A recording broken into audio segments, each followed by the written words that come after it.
A computer is an electronic device that accepts data. It processes it, produces useful information, and stores it for future use. First comes input. The computer accepts data and instructions through input devices, like a keyboard, mouse, or microphone. Next is processing. The CPU follows instructions and transforms the input data into meaningful results.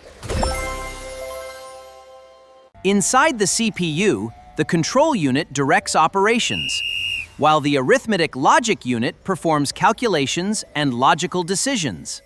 After processing comes output.